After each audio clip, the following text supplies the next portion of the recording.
என் நெஞ்சில் குடியிருக்கும்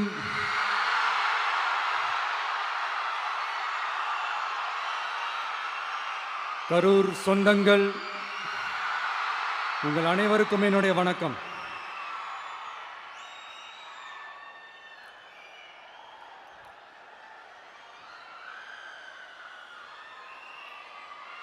ஒரு மனுஷன் லைஃப்பில் எவ்வளோ பெரிய ஒரு உயரத்துக்கு போனாலும் மனசளவில் சில வலிகள், காயங்கள் அதை மறக்க முடியாது இல்லையா? எல்லார் லைஃப்லேயும் அப்படி தான், நமக்கும் அப்படி தான். நிறையா வலிகள், காயங்கள் எல்லாத்தையும் தாண்டி தான் வந்திருக்கிறோம். ஆனால் எல்லாத்தையும் விட ரொம்ப ஜாஸ்தியான அந்த வலியும் அந்த காயமும் எனக்கு அந்த கரூர் சம்பவம் தான்.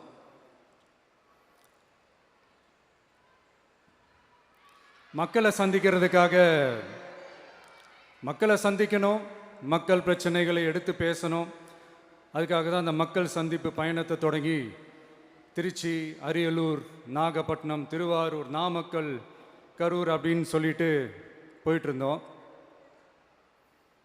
அரியலூரில் அந்த மீட்டிங் முடிச்சுட்டு பெரம்பலூர் போகிறதுக்கு முன்னாடி அந்த பெரம்பலூர் போலீஸ் எங்களை அலர்ட் பண்ணாங்க. சரிங்க, கூட்டம் கொஞ்சம் ஜாஸ்தியாக இருக்குது, லேட் ஆகிடுச்சு, வராதிங்க அப்படின்ட்டு. So we had no choice. Police சொன்னால் நம்ம அதை ஒபே பண்ணி தானே ஆகணும். அதே நேரத்தில் பெரம்பலூர் மக்களோட அந்த சேஃப்டியும் மைண்டில் எடுத்துக்கிட்டு ஒரு மன வலியோடவே திரும்ப போயிட்டோம். அதுக்கப்புறம் பெரம்பலூர் தொகுதி மக்களுக்கு மன்னிப்பும் கேட்டோம். அதே மாதிரி நாமக்கல் அந்த மீட்டிங் முடிச்சுட்டு கரூர் வரும்போது அந்த கரூர் போலீஸ் எங்களை அலர்ட் பண்ணியிருக்கலாம்ல.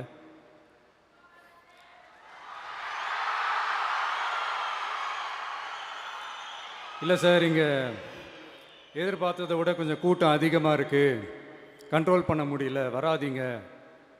அண்ட் போலீஸ் நினச்சா அவங்க அந்த மீட்டிங்கே கேன்சல் பண்ணலாம். ஏதோ தப்பாக இருக்குது, ஏதோ தப்பாக தோணுது அப்படின்னு நினச்சிட்டாலே they have all the rights to cancel the meeting. எங்ககிட்ட கேட்கணும்லாம் ஒன்றும் அவசியமே கிடையாது. ஆனால் அதையெல்லாம் எதுவுமே செய்யாமல் அந்த ஹைவேல இருந்து அந்த ஸ்பாட்டுக்கு போலீஸே எங்களை உள்ளே கூட்டிகிட்டு வந்து விட்டு அந்த நாடகம்லாம் இருக்குது பாருங்க.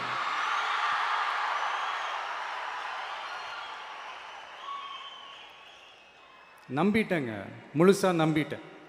அன்றைக்கி இருந்த அந்த கரூர் போலீஸ் பேசும்போது தேங்க்ஸ்லாம் சொன்னேன் அவங்களுக்கு. எனக்கு தெரியாது இப்படி ஒரு நாடகம் நடக்கும். இதுக்கெல்லாம் யார் காரணம்? இதெல்லாம் யார் சொல்லி செஞ்சது? இப்படி பண்ணுங்க, அப்படி பண்ணுங்க, சப்போஸ் அப்படி நடந்தா இப்படி பண்ணுங்க, சப்போஸ் இப்படி நடந்தா இந்த மாதிரி இன்ஸ்ட்ரக்ஷன்ஸ்லாம் கொடுத்து அந்த ப்ரெஷர் போடுறது யார்?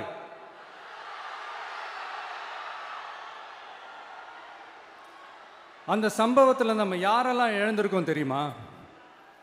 ஒரு டிவியில் என் படமோ பாட்டோ வந்துச்சுன்னா, அம்மா விஜய் மாமா, அம்மா விஜய் மாமா அப்படின்னு சொல்லி அவங்க அம்மா கிட்ட சிரிச்சுக்கிட்டு அந்த டிவி ஸ்க்ரீனை போய் தொட்டு முத்தம் கொடுத்துக்கிட்டு என் அக்கா தங்கச்சிங்களோட தங்க பிள்ளைகளை இழந்திருக்கோம்யா.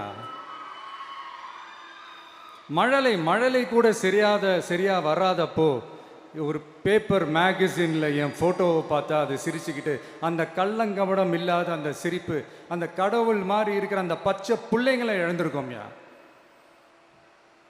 என் அக்கா தங்கச்சி, அண்ணன், தம்பி, குடும்ப உறவுகளை இழந்து அந்த வலியோட இருக்கிற என்ன நீங்கள் ஏளனமாக பேசுகிறீங்களா? என் மேலே பழியை தூக்கி போடுறீங்களா? இப்படி ஒரு சம்பவம் நடந்துருச்சு. இது ஏன், எதனால், அதுக்கான பின்னணி என்னன்ட்டு அந்த வலியோட வீட்டில் உட்கார்ந்துட்டு இருக்கிறேன். ஓடி ஒளிஞ்சிட்டான்னு வர சொல்கிறீங்களா? வாயின்னு முன்னு இருந்தால் என்ன வேணாலும் பேசுவீங்களா?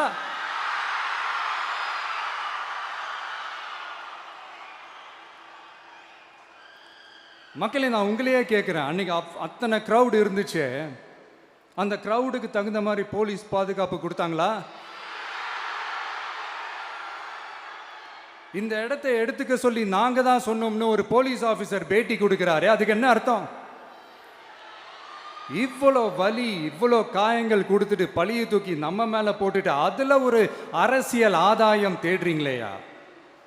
இதுல வாய் கூசாம சட்டசபையில ஸ்டாலின் சார் நம்ம மேல திருப்பி விட்டு அங்க ஒரு அரசியல் செய்றாரு. அதுக்கு என்ன அர்த்தம்? நமக்காக வந்திருக்கிற மக்களை காக்க வைக்கிறதுக்கு நான் ஒன்றும் ஆதாயம் தேடுற அரசியல்வாதியெல்லாம் கிடையாது. மக்களுக்காக அரசியலுக்கு வந்தவன் இந்த விஜய். எனக்காக எல்லாமும் கொடுத்த என் மக்களுக்காக எல்லாத்தையும் விட்டுட்டு மக்களுக்காக மட்டுமே அரசியலுக்கு வந்தவன் இந்த விஜய். அவங்களுக்காக நன்றி கடன் செலுத்துறதுக்காக மட்டுமே அரசியலுக்கு வந்தவன் இந்த விஜய். உங்களுக்கு தான் இந்த விஜயை பத்தி நல்லா தெரியுமே. ஆனா நம்ம எல்லாருக்குமே இத்தனை வலிகள் காயங்கள் கொடுத்தவங்களுக்கு இந்த 2026 தேர்தலில் தக்க பதிலடி கொடுத்துட்டீங்க. ஆனா அது மட்டுமே பத்தாது மக்களே, அது மட்டுமே பத்தாது. காலகாலத்துக்கும் எழுந்திருக்கவே முடியாத அளவுக்கு நிரந்தரமான ஒரு பதிலடியை நீங்க கொடுத்துக்கிட்டே இருக்கணும்.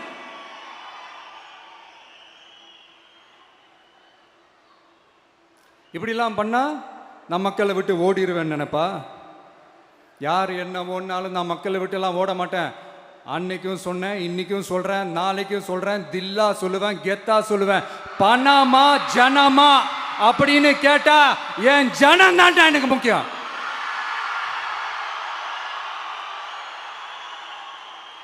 மக்களே, உங்களை விட எனக்கு இந்த காசு பணம் முக்கியமா என்ன? இவ்வளோ குறைகள் நம்ம மேல சொல்றாங்களே, இப்போ நான் சொன்ன மாதிரி அவங்களால ஓப்பனா சொல்ல முடியுமா? அந்த தில்லு இருக்கா, திராணி இருக்கா? ஒரு கிடையாது. ஆனா நம்ம மக்கள் அமைச்சு கொடுத்த நம்ம அரச குறைகள் மட்டும் டிசைனா மாடலா குறைகள் மட்டும் சொல்லுவாங்க. ஒவ்வொரு டிபார்ட்மெண்ட்லயும் அந்த பார்ட்டி ஃபண்ட், அந்த கட்சி நிதின்ற பேர்ல அடிக்கிற கொள்ளையெல்லாம் இந்த தீய சக்தியா இருக்கட்டும், தீந்து போன சக்தியா இருக்கட்டும், ரெண்டு பேரும் மாறி மாறி இதே தான் செஞ்சிட்டு இருக்கிறாங்க. இதுல ஒரு ஹைலைட் காமெடி என்னன்னா, சட்டசபையில் பேசும்போது பார்ட்டி ஃபண்டுன்னு தான் சொன்னேன். அது எந்த பார்ட்டி, என்ன ஃபண்டு, யாரு, என்ன பேரு எதுவுமே சொல்ல. பார்ட்டி ஃபண்டுன்னு சொன்னவனை எடுத்தாங்க பாருங்க ஒரு ஓட்டம். எனக்கே ஃபர்ஸ்ட் புரியல, ஏன்பா ஓடுறாங்க? அப்படி என்ன நம்ம இப்போ சொல்லிவிட்டோம்? அதான் அந்த குற்றம் உள்ள நெஞ்சுக்கு தான் குறுகுறேங்கும். இது எப்படி இருக்கு தெரியுமா? எங்க அப்பா பீரோக்குள்ள இல்லை, எங்க அப்பா பீரோக்குள்ள இல்லை அப்படின்னு சொல்ற மாதிரி. ஐயோ, ஏன் கேட்குறீங்க? இவங்களோட செம்ம கூத்தா இருக்குங்க, செம்ம ஃபன்னா இருக்கு. சென்னையில் ஒரு பாலம் கட்டுறதுக்காக நார்மலாக ஆகிற செலவை விட அதிக செலவில், கிட்டத்தட்ட டபுள் மடங்கு செலவில் ஒரு டெண்டர் ஒன்று விட்டுருக்குறாங்க. அதையெல்லாம் தோண்டி எடுத்து அதெல்லாம் இப்போது கண்டுபிடிச்சி கேன்சல் பண்ணியிருக்கிறோம். இன்னும் எத்தனை கோடி ஊழல், எத்தனை லட்சம் கூடல் தோண்ட வருமோ எங்களுக்கே தெரில. ஒவ்வொரு முகமுடியாக கிழியுது. ஐயோ, இந்த விஜய் ஒவ்வொரு கதையாக எடுத்து வெளியில் விட்டுருவான் போலேன்ட்டு திரும்புகிற பக்கம்லாம் கதறல் கதறல் கதறல், காதலேருந்து ரத்தம் வராத குறை.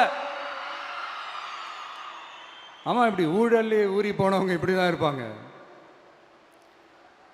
இந்த 50-55 நாட்களில் அங்கே செஞ்ச சில விஷயங்கள்லாம் சட்டசபையிலே எடுத்து சொன்னேன். பட் இங்கே ஒரு சில விஷயங்கள் சொல்லணும்னு நினைக்கிறேன். இந்த மின்சாரத்துறையில் இதுக்கு முன்னாடி போட முடியாமல் இருந்த அந்த பதவி உயர்வை இப்போ தான் எங்களால் போட முடிஞ்சுது. அதுக்காக ஒரு அக்கா அழுதுகிட்டே ஒரு நன்றி சொன்னாங்களே, அதெல்லாம் அவங்க கண்ணில் படாது அந்த வீடியோலாம், குறை சொல்கிறவங்களுக்கு. அடுத்து லஞ்சம்லாம் ஒழிக்க முடியாது, ஊழல்லாம் ஒழிக்க முடியாது, அதெல்லாம் பிளட்டிலேயே ஊறி போய் இருக்கு அப்படின்னு சொன்னவங்க போய் ஒவ்வொரு கவர்மெண்ட் ஆஃபீஸாக பாருங்க. ஒரு பைசா லஞ்சம் இல்லை, ஒரு பைசா ஊழல் இல்லை. வேலையெல்லாம் சும்மா டக்கு டக்கு டக்குன்னு நடக்குது. ஒரு பெரியவர் ஒருத்தர் சொல்றாரு, தம்பி வேலையெல்லாம் நடக்குது, ஆனால் அதையும் தாண்டி எங்களுக்கு மரியாதை கொடுக்குறாங்க தம்பி, உட்கார வச்சுலாம் பேசுகிறாங்க. இதெல்லாம் இதுக்கு முன்னாடி நடந்ததே இல்லை. அவனை போய் பாரு, இவனை போய் பாரு, இந்த ஆஃபீஸரை போய் பாருன்னு சொல்லி அலைய விடுவாங்க. இப்போ லஞ்சம் இல்லை, ஊழல் இல்லை, வேலையெல்லாம் உடனே நடக்குது. மக்கள் அப்படி ஒரு பெருமூச்சு ஒன்று விடுறாங்க. அதை பார்த்து நமக்கு அப்படி ஒரு ஹாப்பினஸ். இதுக்கு மேலே என்ன வேணும்? ஏன் இதெல்லாம் பண்ண முடியாது? மனசுன்னு ஒன்று இருந்தால் பண்ணலாம். இப்போ பண்ணலை. அதே மாதிரி இந்த எல்என்டி நிறுவனத்தோட 18,600 crore-க்கு 3 திட்டங்கள் அந்த ஒப்பந்தம் அந்த கையெழுத்து போட்டிருக்கிறோம். கிட்டத்தட்ட 8,200 பேருக்கு வேலை வாய்ப்பு. நான் சொல்கிறது அந்த 3 மாவட்டத்தை சேர்ந்தவங்களுக்கே அவ்வளோ வேலை வாய்ப்பு. குறுவை சாகுபடிக்காக 134 கோடியில் அந்த சிறப்பு தொகுப்பு திட்டம் அறிவிச்சிருக்கிறோம் நம்ம விவசாயிகளுக்காக. இப்போவும் சொல்கிறேன், நம்ம விவசாய பெருமக்களே, உங்களோட இந்த அரசு கூடவே நிற்கும். பெண்கள் பாதுகாப்புக்காக சிங்கப்பெண் அதிரடி படை, அது உங்களுக்கு நல்லா முன்னாடியே தெரியும். வரப்போகிற அறிஞர் அண்ணா அவர்களுடைய பிறந்த நாளில் உங்கள் அண்ணனுடைய அரசில் தாய் மாமன் தங்க மோதிர திட்டம் அறிவிக்கப்படும். இதெல்லாம் கேட்டாங்களே, வாக்குறுதி கொடுத்தீங்களே, என்னாச்சு என்னாச்சுன்னு. இந்த தீய சக்தி மாதிரி ரீல் தாய் மாமன்லாம் கிடையாது, ரியல் தாய் மாமன். எப்படி ரியல் தாய் மாமன்.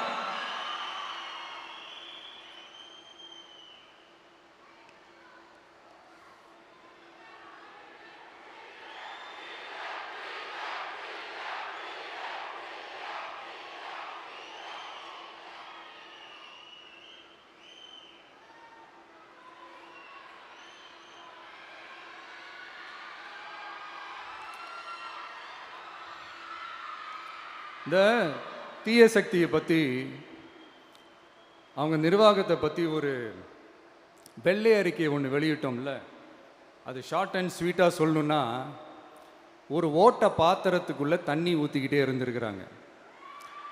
பாத்திரம் எம்டியாகவே இருந்திருக்கு, ஆனால் ஊற்றின தண்ணி தான் எங்கே போச்சுன்னு தெரில. கடவுளுக்கு தான் வெளிச்சம். அது மாதிரி இப்போ நம்ம சொன்னதெல்லாம் சும்மா ஒரு சாம்பிள் தான். இன்னும் வரப்போகிற நாட்களில் உங்கள் அரசனுடைய அந்த விஸ்வரூபத்தை நீங்கள் பார்ப்பீங்க. அடுத்து வாயத்தொடங்க சிஎம். அடாடா, உங்கள் சிஎம்ஐ நெஞ்சிலேயே குத்திட்டு வந்தீங்க பாருங்க, அதெல்லாம் வேற லெவல். பேசுங்கன்றீங்க, பேசுனா எந்திரிச்சு ஓடிடுறீங்க. இனிமேல் பேச ஆரம்பிக்கிறதுக்கு முன்னாடி என்ன பண்ணணும் அப்படின்னா, ஒரு நண்பர் ஒருத்தர் சொன்னார், மாண்புமிகு பேரவைத் தலைவர் அவர்களே, எல்லா டோரையும் இழுத்து லாக் பண்ணுங்க அப்படின்னு சொல்லிட்டு தான் பேச்ச ஆரம்பிக்கணும் போல் இருக்கு. ஏன்னா பேசிட்டு இருக்கும் போது எந்திரிச்சு ஓடிடுறாங்க. 5 நிமிஷம் பேசுனதுக்கே குளத்தூரில் கொத்து பரோட்டா போட்டாங்க. இதுக்கு மேலே பேசினா மொத்தமாக முடிஞ்சிடும், பார்த்துக்கங்க. நாம் அரசியல் பேசினா விஜயெல்லாம் அரசியல் பேசலாமா அப்படிங்கிறது. சரிப்பா, நமக்கு எதுக்கு வம்பு, நம்ம பாட்டுக்கு நம்ம வேலையை பார்ப்போம், எதுக்கு அவங்கள பற்றி பேசிக்கிட்டு அப்படின்னு இருந்தால் விஜய்க்கு அரசியலே பேச தெரில அப்படிங்கிறது. இப்படியே மாறி மாறி மேகதாது அணையை பற்றி என்ன தெரியும், விஜய் அதை பற்றி பேசலை. இப்படி நம்ம அரசியலுக்கு வந்ததுலேருந்தே ஒரு கூட்டம் குறை மேலே குறையா சொல்லிக்கிட்டு, பாட்டுக்கு பாட்டு கச்சேரி எங்களுக்கும் பண்ண தெரியும், பண்ணலாமா? இந்த மேகதாது அணை சம்பந்தமான அந்த வழக்கில் தமிழ்நாட்டோட பெட்டிஷனை சுப்ரீம் கோர்ட் எப்போ ரிஜெக்ட் பண்ணுச்சு? அப்போ யார் ஆட்சியில் இருந்தா? ஏன் ஒழுங்காக வாதாடல? நீங்கள் ஒழுங்காக வாதாடி இருந்தீங்கன்னா அதை ரிஜெக்ட் பண்ணியிருக்க மாட்டாங்கல்ல. ஏன் ஸ்டாலின் சார் வேணும்னே விட்டுட்டாரா? ஏன் இப்படிலாம் கேள்வி கேட்கலாமா? இப்படிலாம் கேள்வி கேட்டால் தான் மேகதாது அணையை பற்றி பேசுனதா அர்த்தமா? ஏன் அந்த ஸ்டேட்டு சிஎம் பேசுகிறாரு, நீங்கள் ஏன் பேசலை அப்படின்னா, நம்ம ஸ்டேட்டோட உரிமையை எங்கே நிலைநிறுத்தணுமோ அதுக்காக வேலை பார்க்குறது மட்டும்தான் முக்கியம். சும்மா சவால் விட்டுக்கிட்டு சீண்டி பார், நான் யார் தெரியுமா, தொட்டு பார், இப்படிலாம் பேசிக்கிட்டு இருந்தால் வேலைக்கு ஆகாது. சும்மா பேசி பேசி பிரச்சனையை வளர்த்துக்கிட்டு யார் மேலே அது பழியை தூக்கி போட்டுட்டு அப்புறம் மக்களை அம்போன்னு தெருவில் விட்டுட்டு இப்படி தான் ஒரு அரசியல் பண்ணணும்னா அந்த அரசியல் நமக்கு தேவையும் இல்லை, அதை நம்ம செய்யவும் போகிறதில்ல. Talk less work more mode தான், அதுதான் நம்ம பாலிசியே. அதனால தான் சட்டசபையில் அந்த அரசினர் தீர்மானம்னு சொல்லி ஒன்று கொண்டு வந்தோம். அது எப்படி டு டேக் இட் ஃபார்வர்ட், எப்படி கொண்டு போகணுமோ அதை சரியாக செய்வோம். சென்ட்ரல் கவர்மெண்ட்லேருந்து அந்த டீலிமிட்டேஷனை திரும்ப கொண்டு வர போகிறதா ஒரு பேச்சு ஒன்று அடிப்படுது. யார் என்ன டீலிமிட்டேஷன் கொண்டு வந்தாலும் தமிழ்நாடு அது ஒத்துக்காது. நமக்கான இடத்தை யாரும் பறிக்கவும் முடியாது, அது பறிக்கவும் விட மாட்டோம். இப்படி நாம் இருக்கும் போது இந்த தீய சக்தி திமுக எங்கே போய் நிற்குது, யார் கதவை தட்டிக்கிட்டு நிற்குது, அது உங்களுக்கே நல்லா தெரியும். மக்களே, இந்த தீய சக்தியும் தீந்து போன சக்தியும் வேறலாம் இல்லை, கூட்டு களவாணிங்க. சொல்ல முடியுமா அவங்களால? எங்களுக்குள்ள ஒட்டும் இல்லை, உறவும் இல்லை, அறிவிக்க முடியுமா? நிரூபிக்க முடியுமா? இந்த வரப்போகிற இடைத்தேர்தலில் அதை நிரூபித்து காட்டுங்க, அப்புறமா பேசுங்க. மக்களை, என் மனசை விட்டு கரூர் எப்பவும் நீங்கவே நீங்காது. நமக்கு ஏற்பட்ட வேதனையான சம்பவத்தை, நமக்கு எதிராக நடந்த சதிய சூழ்ச்சியை இனி வர்ற ஜென்ரேஷனும் அவங்களுக்கு தெரியப்படுத்தணும்ல. அதுக்காகவே இனி ஒரு அரசியல் சதிய, அரசியல் சூழ்ச்சியை யாரும் யோசிக்கவே கூடாதுன்றதுக்காகவே கரூரில் ஒரு நினைவு சின்னத்தை நம்ம டிவிகே சார்பாக அமைக்கப்படும் அப்படின்றத அறிவிக்கிறோம். அப்புறம் கரூர்லேருந்து ஒட்டுமொத்த தமிழ்நாட்டு மக்களுக்கும் சொல்கிறேன், உங்கள் டிவிகே அரசு உங்களுக்காகத்தான் உழைக்கும். அடிப்படை வசதிகளை முதல்ல நிறைவேற்றணும். ஒரு பக்கம் நிதி நிலைமையை சரி செஞ்சுக்கிட்டே, இன்னொரு பக்கம் அப்படியே நாம் சொன்னதில் ப்ரையாரிட்டி பார்த்து ஒவ்வொன்றா படிப்படியாக நிறைவேற்ற ட்ரை பண்ணுவோம். இது எப்பவும் உங்களுக்கான அரசாக தான் இருக்கும். இந்த விஜய் உங்கள் விஜயாக தான் இருப்பான்.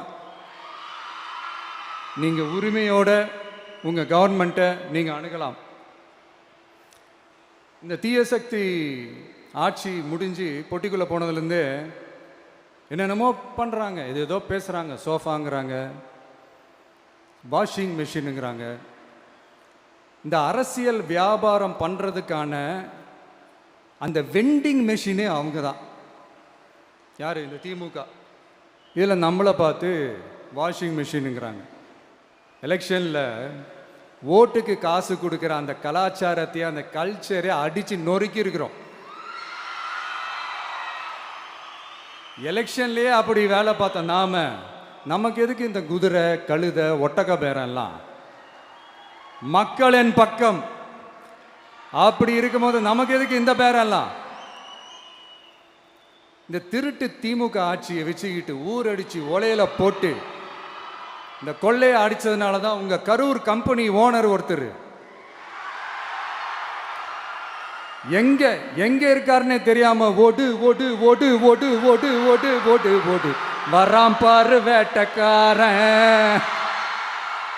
ஓடினே இருக்கிறாரு. இன்னொருத்தர் ஃபாரின்ல போய் ஒளிஞ்சுக்கிட்டார். ஃபாரின் ஸ்டாலின் சார்ன்னு நினச்சிட போறீங்க, அவர் இல்லை. எனக்கு எப்பவுமே ஸ்டாலின் சார் மேல ஒரு தனி பாசம் ஒன்று உண்டு. அவர் கிடையாது, இவர் வேற. சிங்கப்பூருக்கு செக்கப்புக்கு போனார்ல அவரு.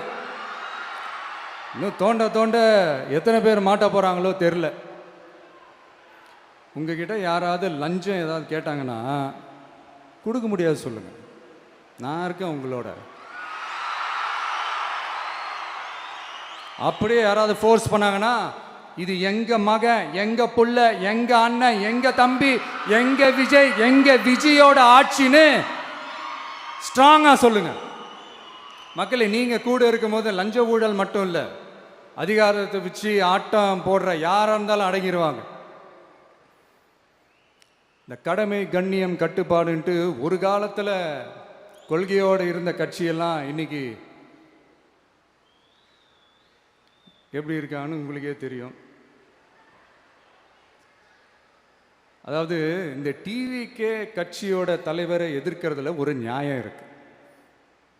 ஏன்னா உங்க பொழப்பில் மண்ணள்ளி போட்டான். என்ன, இந்த ஊழல் லஞ்சம்லாம் பண்ண மாட்டேன்னு சொல்லி உங்கள் அரசியலையே ஒரு தெருமுனைக்கு கொண்டாந்து விட்டான். மக்கள் வேற அவனை தான் நம்புகிறாங்க. ஸோ இந்த விஜயை எதிர்க்கிறதுல ஒரு அரசியல் நியாயம் இருக்குது, அது புரிஞ்சிக்கலாம். ஆனால் இன்னைக்கு இந்த விஜயை மக்கள் ஓட்டு போட்டு ஜெயிக்க வச்சு ஒரு தீர்ப்பை கொடுத்து மக்களுக்காக வேலை செய்யறதுக்காக முதலமைச்சராக உட்கார வச்சிருக்கிறாங்க. என்னமோ இன்னமும் நீங்கள் தான் ஆட்சியில் இருக்கிற மாதிரி விஜய் கரூருக்கெல்லாம் போகக்கூடாது, விஜய் இங்கே போகக்கூடாது, அது செய்யக்கூடாது, இது செய்யக்கூடாதுன்னு எனக்கு புரியலையே. ஆட்சியில் இருக்கும் போது தான் இவ்வளோ கட்டுப்பாடெல்லாம் போட்டிங்க, எஸ்ஓபிஸ்லாம் போட்டிங்க, ஸ்டாலின் சார் ஆப்ரேட்டிங் ப்ரொசீஜர்லாம் போட்டிங்க. இப்போவும் அதே பண்ணிட்டு இருந்தீங்கன்னா என்ன சார் நியாயம்? இல்லை, நான் தெரியாமல் தான் கேட்குறேன். இன்னும் கனவுலையே இருக்கிறீங்களா? முதல்ல முழிச்சு வாங்க, ரியாலிட்டிக்கு வாங்க. உங்கள் ஆட்சியெல்லாம் வீட்டுக்கு போய் டிவிக்கேன்னு ஒரு ஆட்சி வந்து ரொம்ப நாள் ஆச்சு. ஒழுங்கா படி என்று சுப்ரீம் கோர்ட் ஓங்கி மண்டேலியே நறுக்கு நறுக்கு நறுக்கு என்று செம்மட்டியாலே அடிச்சும் இந்த திமுக முழிச்சிக்கல அப்படின்னா அப்போ கொஞ்சம் கஷ்டம்தான். வெற்றி தோல்வியெல்லாம் அரசியலில் சகஜம் சார். அதுக்காகலாம் வெறி பிடிச்சி இந்த பதவி வெறி பிடிச்செல்லாம் அலைய தேவையில்லை. நல்ல விதமாகவே சொல்கிறேன், நியாயமான அரசியல் பண்ணுங்க. ஓ, அதுதான் உங்களுக்கு தெரியாதுல்ல. இந்த தீய சக்தி திருத்தவும் முடியாது, அவங்களா திருந்துவாங்கன்னு பார்த்தா அதுவும் நடக்க போகிறதில்ல. அதனால் வரப்போகிற இடைத்தேர்தலில் மக்களே இந்த தீய சக்தி திமுகவை நல்லா வெச்சு வெளுத்து விடுங்க. கான்ஃபிடண்டா இருங்க மக்களே, நல்லதே நடக்கும், வெற்றி நிச்சயம். மீண்டும் சந்திக்கும் வரை நன்றி, வணக்கம்.